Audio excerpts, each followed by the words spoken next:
Hamas chief Ismail हानिया की हत्या के बाद इजराइल और ईरान में तनातनी पहले से ज्यादा बढ़ गई है। तेहरान में हमास चीफ इस्माइल हानिया की मौत के बाद इजराइल पर ईरान के हमले का डर बना हुआ है। ईरान चेतावनी दे चुका है कि वह हमला करेगा, वहीं इजराइल ने कहा है कि वह भी जवाबी कार्रवाई करेगा। इस बीच इजराइल के लिए एक अच्छी खबर सामने आई है। उसका एक पड़ोसी मुस्लिम देश ईरान पर पलटवार करने के लिए अपना एयर स्पेस देगा। ये देश जॉर्डन है। जॉर्डन सरकार के आधिकारिक रुख के बावजूद ये इजाजत दी जा सकती है। एक इजरायली चैनल की रिपोर्ट के मुताबिक एक हाई रैंकिंग स्रोत ने इससे जुड़ी जानकारी दी है।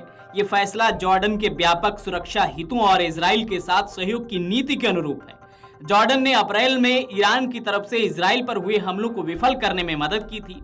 सूत्र ने इस बात पर जोर दिया कि जॉर्डन का कदम यूएस के साथ उसके रणनीतिक गठबंधन के अनुरूप है, लेकिन सार्वजनिक तौर पर उसने इसे नहीं माना है। ईरान में हमास नेता इस्माइल हानिया की मौत के बाद बढ़े तनाव के बीच यह खुलासा हुआ है। इजराइल ने आधिकारिक तौर पर हानिया की हत्या में हाथ को नहीं माना है। रिपोर्ट्स के मुताबिक जॉर्डन ने पहले अप्रैल में ईरानी मिसाइल और ड्रोन हमले के दौरान इजराइल को इसी तरह से इजाजत दी थी। तब ईरान ने 300 मिसाइल और ड्रोन के जरिए इजराइल पर हमला बोला था। इनमें से कुछ इजराइल तक पहुंचे भी थे, जिन्हें इजराइल के मिसाइल डिफेंस सिस्टम ने रोक दिया था। एक बार फिर इसी तरह के हमले की आशंका जताई जा रही है, लेकिन हानिया की मौत के 10 दिन होने के बाद भी ईरान ने कोई सख्त कार्रवाई नहीं की है। गाजा सिटी में एक स्कूल पर शनिवार तड़के हुए इजराइल के हवाई हमले में लगभग 100 लोगों की मौत हो गई। फलस्तीनी स्वास्थ्य अधिकारियों ने यह जानकारी दी थी। इजरायली सरकार ने तबीन स्कूल पर हमले की बात स्वीकार करते हुए दावा किया कि स्कूल के अंदर हमास के कमांड सेंटर को निशाना बनाया गया था। हालांकि हमास ने कहा कि उसका कोई कमांड सेंटर अंदर नहीं था।